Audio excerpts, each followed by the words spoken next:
प्यारे परिवारजनों, नमस्कार। मन की बात में आपका एक बार फिर स्वागत है।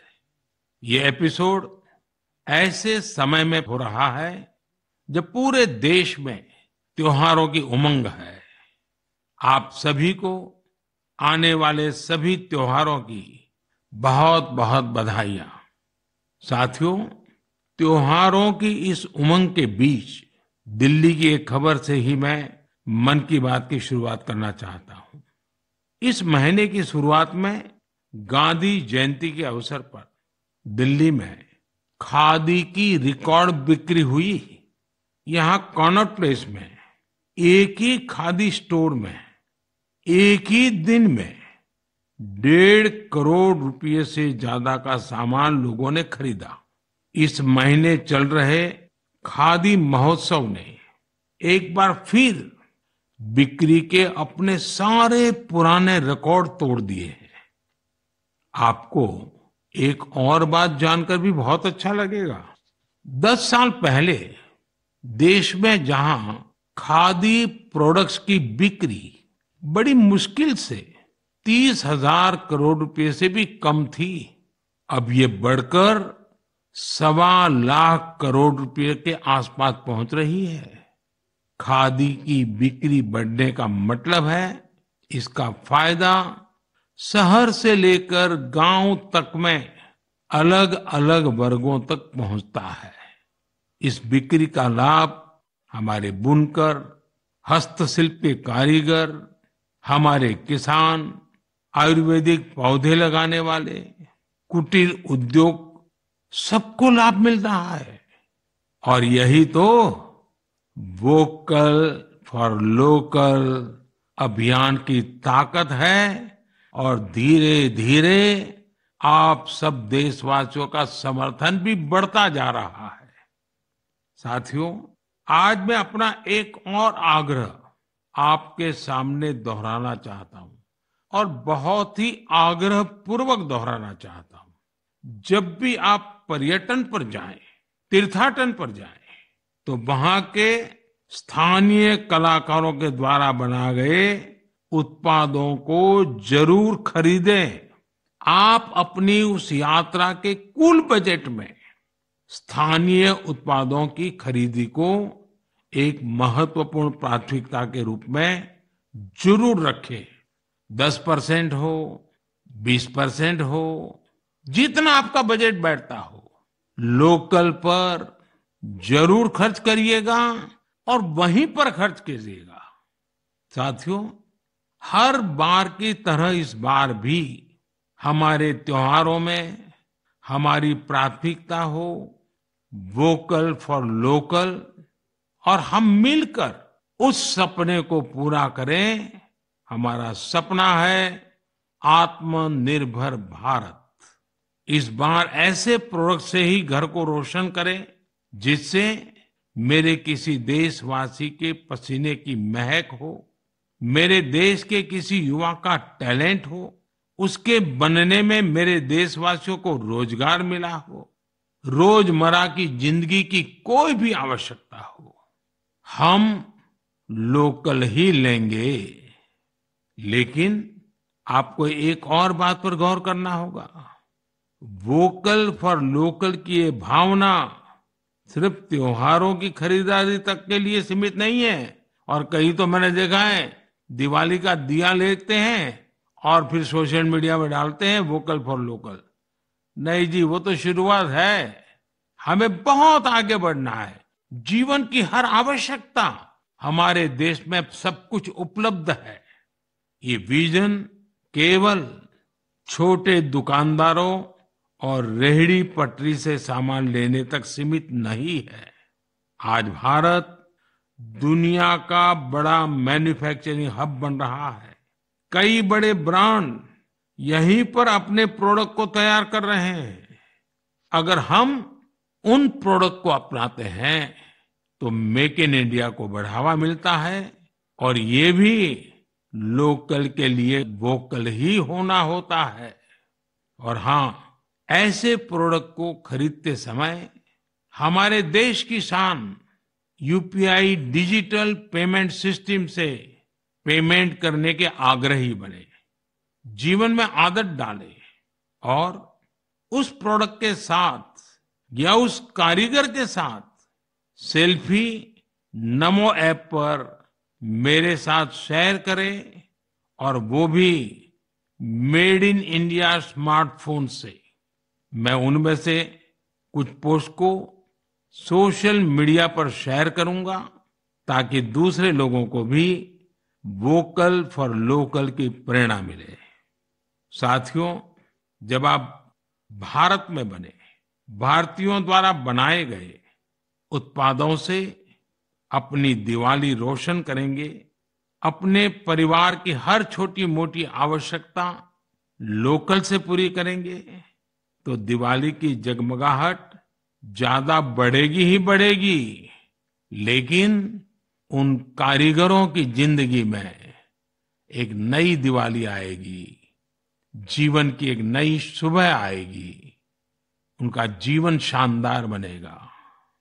भारत को आत्मनिर्भर बनाइए, मेक इन इंडिया ही चुनते जाइए, जिससे आपके साथ साथ और भी करोड़ों देशवासियों की दिवाली शानदार बने, जानदार बने, रोशन बने, दिलचस्प बने। मेरे प्यारे देशवासियों, 31 अक्टूबर का दिन हम सभी के लिए बहुत विशेष होता है। इस दिन हमारे लौह पुरुष सरदार वल्लभ भाई पटेल की जन्म जयंती मनाते हैं। हम भारतवासी उन्हें कई वजहों से याद करते हैं और श्रद्धा पूर्वक नमन करते हैं। सबसे बड़ी वजह है देश की 580 से ज्यादा रियासतों को जोड़ने में उनकी अतुलनीय भूमिका। हम जानते हैं, हर साल 31 अक्टूबर को गुजरात में स्टैच्यू ऑफ यूनिटी पर एकता दिवस से जुड़ा मुख्य समारोह होता है। इस बार इसके अलावा दिल्ली में कर्तव्य पथ पर एक बहुत ही विशेष कार्यक्रम आयोजित हो रहा है। आपको याद होगा, मैंने पिछले दिनों देश के हर गांव से, हर घर से मिट्टी संग्रह करने का आग्रह किया था। हर घर से मिट्टी संग्रह करने के बाद उसे कलश में रखा गया और फिर अमृत कलश यात्राएं निकाली गई। देश के कोने कोने से एकत्रित की गई ये माटी, ये हजारों अमृत कलश यात्राएं अब दिल्ली पहुंच रही है। यहां दिल्ली में उस मिट्टी को एक विशाल भारत कलश में डाला जाएगा और इसी पवित्र मिट्टी से दिल्ली में अमृत वाटिका का निर्माण होगा। यह देश की राजधानी के हृदय में अमृत महोत्सव की भव्य विरासत के रूप में मौजूद रहेगी। 31 अक्टूबर को ही देश भर में पिछले 2.5 साल से चल रहे आजादी के अमृत महोत्सव का समापन होगा। आप सभी ने मिलकर इसे दुनिया में सबसे लंबे समय तक चलने वाले महोत्सव में से एक बना दिया। अपने सेनानियों का सम्मान हो या फिर हर घर तिरंगा, आजादी के अमृत महोत्सव में लोगों ने अपने स्थानीय इतिहास को एक नई पहचान दी है। इस दौरान सामुदायिक सेवा की भी अद्भुत मिसाल देखने को मिली है। साथियों, मैं आज आपको एक और खुशखबरी सुना रहा हूं, और विशेष करके मेरे नौजवान बेटे बेटियों को, जिनके दिलों में देश के लिए कुछ करने का जज्बा है, सपने हैं, संकल्प है। ये खुशखबरी देशवासियों के लिए तो है ही है। मेरे नौजवान साथियों, आपके लिए सविशेष है। 2 दिन बाद ही 31 अक्टूबर को एक बहुत बड़े राष्ट्रव्यापी संगठन की नींव रखी जा रही है, और वो भी सरदार साहब की जन्म जयंती के दिन। इस संगठन का नाम है मेरा युवा भारत, यानी माय भारत। माय भारत संगठन भारत के युवाओं को राष्ट्र निर्माण के विभिन्न आयोजनों में अपनी सक्रिय भूमिका निभाने का अवसर देगा। ये विकसित भारत के निर्माण में भारत की युवा शक्ति को एकजुट करने का एक अनोखा प्रयास है। मेरा युवा भारत की वेबसाइट माय भारत भी शुरू होने वाली है। मैं युवाओं से आग्रह करूंगा, बार बार आग्रह करूंगा कि आप सभी मेरे देश के नौजवान, आप सभी मेरे देश के बेटे बेटी mybharat.gov.in पर रजिस्टर करें और विभिन्न कार्यक्रम के लिए साइन अप करें। 31 अक्टूबर को पूर्व प्रधानमंत्री श्रीमती इंदिरा गांधी जी की पुण्यतिथि भी है। मैं उन्हें भी भावभीनी श्रद्धांजलि अर्पित करता हूं।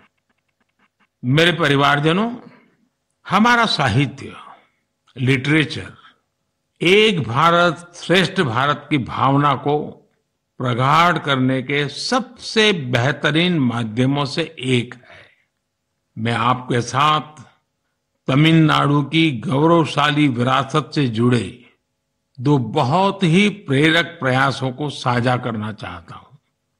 मुझे तमिल की प्रसिद्ध लेखिका बहन शिवशंकरी जी के बारे में जानने का अवसर मिला है।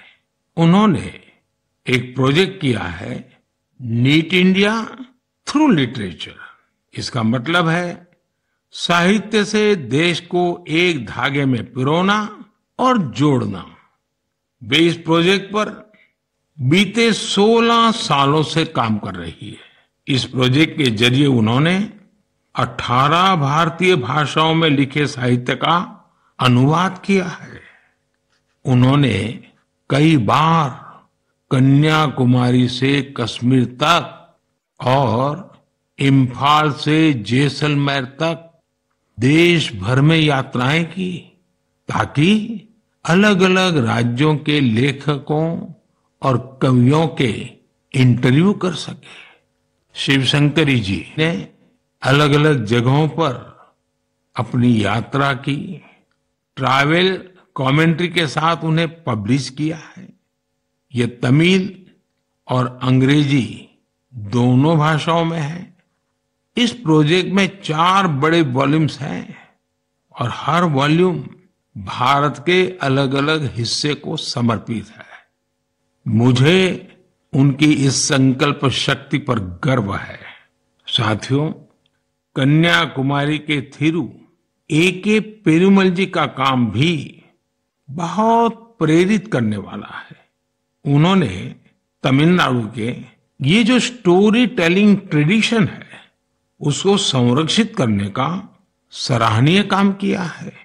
वे अपने इस मिशन में पिछले 40 सालों से जुटे हैं। इसके लिए वे तमिलनाडु के अलग अलग हिस्सों में ट्रैवल करते हैं और फोक आर्ट फोरम्स को खोजकर उसे अपनी बुक का हिस्सा बनाते हैं। आपको जानकर आश्चर्य होगा कि उन्होंने अब तक ऐसी करीब 100 किताबें लिख डाली हैं। इसके अलावा पेरुमल जी का एक और भी पैशन है। तमिलनाडु के टेम्पल कल्चर के बारे में रिसर्च करना उन्हें बहुत पसंद है। उन्होंने लेदर पपेट्स पर भी काफी रिसर्च की है, जिसका लाभ वहां के स्थानीय लोक कलाकारों को हो रहा है। शिवशंकरी जी और ए.के. पेरुमल जी के प्रयास हर किसी के लिए एक मिसाल है। भारत को अपनी संस्कृति को सुरक्षित करने वाले ऐसे हर प्रयास पर गर्व है, जो हमारी राष्ट्रीय एकता को मजबूती देने के साथ ही देश का नाम, देश का मान सब कुछ बढ़ाएं। मेरे परिवारजनों, आने वाले 15 नवंबर को पूरा देश जनजातीय गौरव दिवस मनाएगा। ये विशेष दिन भगवान बिरसा मुंडा की जन्म जयंती से जुड़ा है।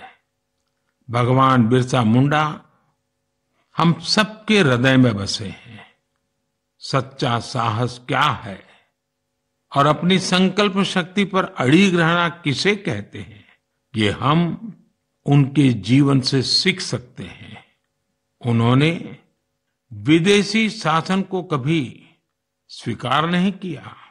उन्होंने ऐसे समाज की परिकल्पना की थी जहां अन्याय के लिए कोई जगह नहीं थी।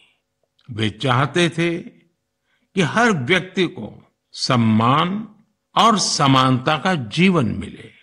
भगवान बिरसा मुंडा ने प्रकृति के साथ सद्भाव से रहना, इस पर भी हमेशा जोर दिया। आज भी हम देख सकते हैं कि हमारे आदिवासी भाई बहन प्रकृति की देखभाल और उसके संरक्षण के लिए हर तरह से समर्पित है। हम सबके लिए हमारे आदिवासी भाई बहन का ये काम बहुत बड़ी प्रेरणा है। साथियों, कल यानी 30 अक्टूबर को गोविंद गुरु जी की पुण्यतिथि भी है। हमारे गुजरात और राजस्थान के आदिवासी और वंचित समुदायों के जीवन में गोविंद गुरु जी का बहुत विशेष महत्व रहा है। गोविंद गुरु जी को भी मैं अपनी श्रद्धांजलि अर्पित करता हूं। नवंबर महीने में हम मानगढ़ नरसंहार की बरसी भी मनाते हैं। मैं उस नरसंहार में शहीद मां भारती की सभी संतानों को नमन करता हूं।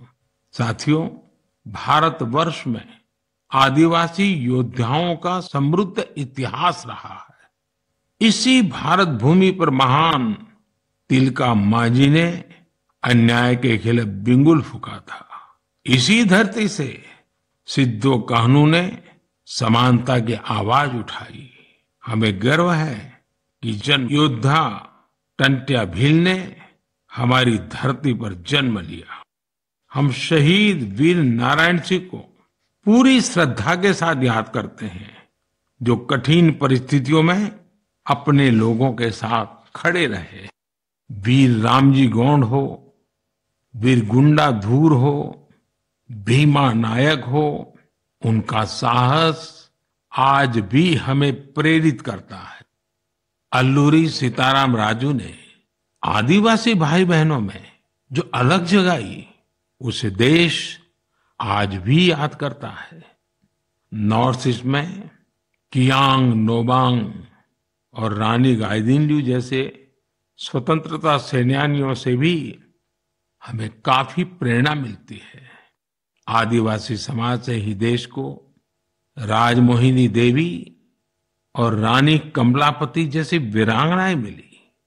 देश इस समय आदिवासी समाज को प्रेरणा देने वाली रानी दुर्गावती जी की 500वीं जयंती मना रही है। मैं आशा करता हूं कि देश के अधिक से अधिक युवा अपने क्षेत्र की आदिवासी विभूतियों के बारे में जानेंगे और उनसे प्रेरणा लेंगे। देश अपने आदिवासी समाज का कृतज्ञ है, जिन्होंने राष्ट्र के स्वाभिमान और उत्थान को हमेशा सर्वोपरि रखा है। मेरे प्यारे देशवासियों, त्योहारों के इस मौसम में इस समय देश में स्पोर्ट्स का भी परचम लहरा रहा है। पिछले दिनों एशियन गेम्स के बाद पैरा एशियन गेम्स में भी भारतीय खिलाड़ियों ने जबरदस्त कामयाबी हासिल की है। इन खेलों में भारत ने 111 मेडल जीतकर एक नया इतिहास रच दिया है। मैं पैरा एशियन गेम्स में हिस्से लेने वाले सभी एथलीट्स को बहुत बहुत बधाई देता हूं। साथियों, मैं आपका ध्यान special Olympics world summer games की ओर भी ले जाना चाहता हूं। इसका आयोजन बर्लिन में हुआ था। ये प्रतियोगिता हमारे इंटेलेक्चुअल डिसेबिलिटीज वाले एथलीटों की अद्भुत क्षमता को सामने लाती है। इस प्रतियोगिता में भारतीय दल ने 75 गोल्ड मेडल सहित 200 पदक जीते। रोलर स्केटिंग हो, बीच वॉलीबॉल हो, फुटबॉल हो या लॉन टेनिस, भारतीय खिलाड़ियों ने मेडल्स की झड़ी लगा दी। इन पदक विजेताओं की लाइफ जर्नी काफी इंस्पायरिंग रही है। हरियाणा के रणवीर सैनी ने गोल्फ में गोल्ड मेडल जीता है। बचपन से ही ऑटिज्म से जूझ रहे रणवीर के लिए कोई भी चुनौती गोल्फ को लेकर उनके जुनून को कम नहीं कर पाई। उनकी मां तो यहां तक कहती हैं कि रणवीर की वजह से परिवार में आज सब गोल्फर बन गए हैं। पुडुचेरी के 16 साल के टी विशाल ने 4 मेडल जीते। गोवा की सिया सरोदे ने पावर लिफ्टिंग में 2 गोल्ड मेडल सहित 4 पदक अपने नाम किए। 9 साल की उम्र में अपनी मां को खोने के बाद भी उन्होंने खुद को निराश नहीं होने दिया। छत्तीसगढ़ के दुर्ग के रहने वाले अनुराग प्रसाद ने पावर लिफ्टिंग में 3 गोल्ड और 1 सिल्वर मेडल जीता है। ऐसी ही प्रेरक गाथा झारखंड के इंदु प्रकाश की है, जिन्होंने साइकिलिंग में 2 मेडल जीते हैं। बहुत ही साधारण परिवार से आने के बावजूद इंदु ने गरीबी को कभी अपनी सफलता के सामने दीवार नहीं बनने दिया। मुझे विश्वास है कि इन खेलों में भारतीय खिलाड़ियों की सफलता इंटेलेक्चुअल डिसेबिलिटीज का मुकाबला कर रहे अन्य बच्चों और परिवारों को भी प्रेरित करेगी। मेरी आप सबसे भी प्रार्थना है, आपके गांव में, आपके गांव के अगल बगल में ऐसे बच्चे जिन्होंने इस खेलकूद में हिस्सा लिया है या विजयी हुए हैं, आप सपरिवार उनके साथ जाइए, उनको बधाई दीजिए और कुछ पल उन बच्चों के साथ बिताइए। आपको एक नया ही अनुभव होगा। परमात्मा ने उनके अंदर ऐसी एक शक्ति भरी है, आपको भी उसके दर्शन का मौका मिलेगा। जरूर जाइएगा। मेरे परिवारजनों, आप सभी ने गुजरात के तीर्थ क्षेत्र अंबाजी मंदिर के बारे में तो अवश्य ही सुना होगा। यह एक महत्वपूर्ण शक्तिपीठ है, जहां देश विदेश से बड़ी संख्या में श्रद्धालु मां अंबे के दर्शन के लिए पहुंचते हैं। यहाँ गब्बर पर्वत के रास्ते में आपको विभिन्न प्रकार की योग मुद्राओं और आसनों की प्रतिमाएं दिखाई देगी। क्या आप जानते हैं कि इन प्रतिमाओं की खास क्या बात है? दरअसल ये स्क्रैप से बने स्कल्पचर हैं, यानी एक प्रकार से कबाड़ से बने हुए, और जो बेहद अद्भुत है, यानी ये प्रतिमाएं इस्तेमाल हो चुकी, कबाड़ में फेंक दी गई पुरानी चीजों से बनाई गई हैं। अंबाजी शक्तिपीठ पर देवी मां के दर्शन के साथ साथ ये प्रतिमाएं भी श्रद्धालुओं के लिए आकर्षण का केंद्र बन गई है। इस प्रयास की सफलता को देखकर मेरे मन में एक सुझाव भी आ रहा है। हमारे देश में बहुत सारे ऐसे लोग हैं जो वेस्ट से इस तरह की कलाकृतियां बना सकते हैं। तो मेरा गुजरात सरकार से आग्रह है, वो एक प्रतियोगिता शुरू करे और ऐसे लोगों को आमंत्रित करे। ये प्रयास गब्बर पर्वत का आकर्षण बढ़ाने के साथ ही पूरे देश में वेस्ट टू वेल्थ अभियान के लिए लोगों को प्रेरित करेगा। साथियों, जब भी स्वच्छ भारत और वेस्ट टू वेल्थ की बात आती है, तो तो हमें देश के कोने कोने से अनगिनत उदाहरण देखने को मिलते हैं। असम के कामरूप मेट्रोपॉलिटन डिस्ट्रिक्ट में अक्षर फोरम इस नाम का एक स्कूल बच्चों में सस्टेनेबल डेवलपमेंट की भावना भरने का, संस्कार का एक निरंतर काम कर रहा है। यहाँ पढ़ने वाले विद्यार्थी हर हफ्ते प्लास्टिक वेस्ट जमा करते हैं, जिसका उपयोग इको फ्रेंडली ईंटें और चाबी की चेन जैसे सामान बनाने में होता है। यहाँ स्टूडेंट्स को रिसाइकलिंग और प्लास्टिक वेस्ट से प्रोडक्ट बनाना भी सिखाया जाता है। कम आयु में ही पर्यावरण के प्रति ये जागरूकता इन बच्चों को देश का एक कर्तव्यनिष्ठ नागरिक बनाने में बहुत मदद करेगी। मेरे परिवारजनों, आज जीवन का कोई ऐसा क्षेत्र नहीं जहां हमें नारी शक्ति का सामर्थ्य देखने को नहीं मिल रहा हो।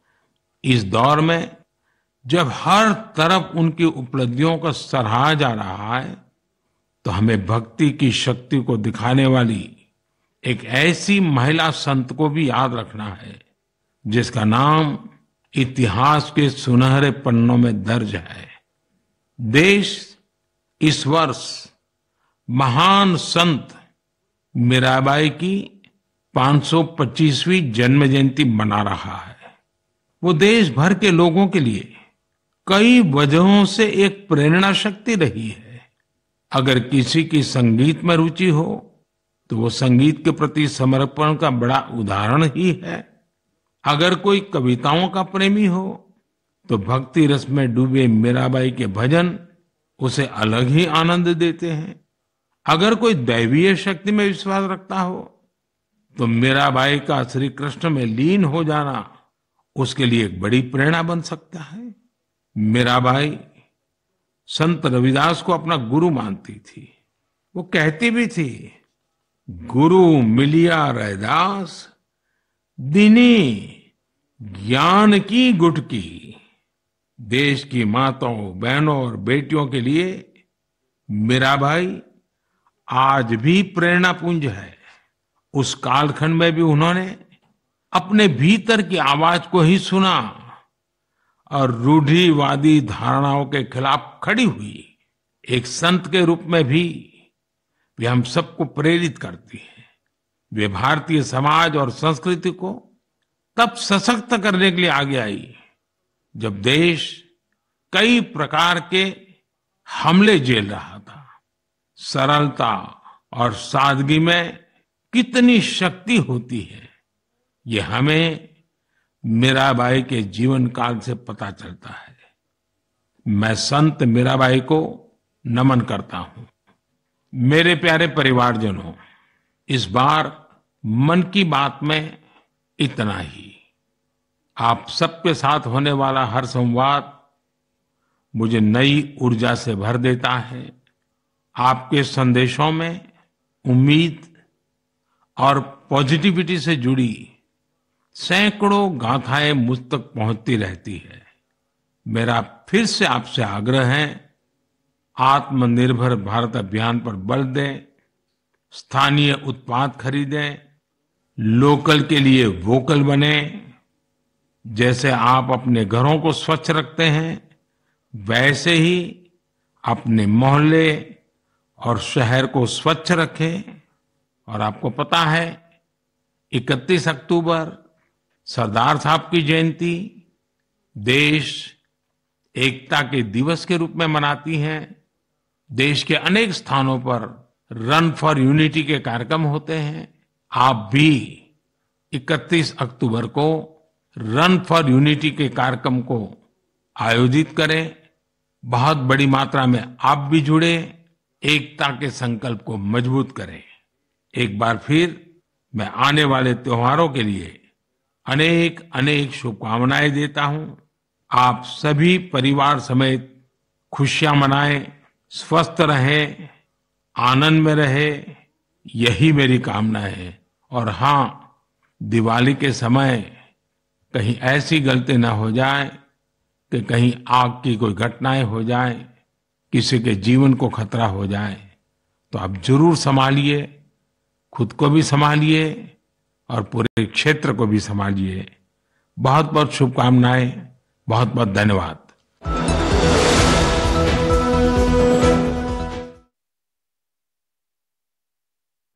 तो अभी आप प्रधानमंत्री नरेंद्र मोदी की मन की बात आप सुन रहे थे। मन की बात का 106वां एपिसोड है। देश भर की मिट्टी से अमृत वाटिका बनेगी, पीएम मोदी ने कहा है। और देखिए, एक वेबसाइट भी है, उसके जरिए ही और लॉगिन भी किया जा सकता है। 31 अक्टूबर को इंदिरा गांधी की पुण्यतिथि है। आप देख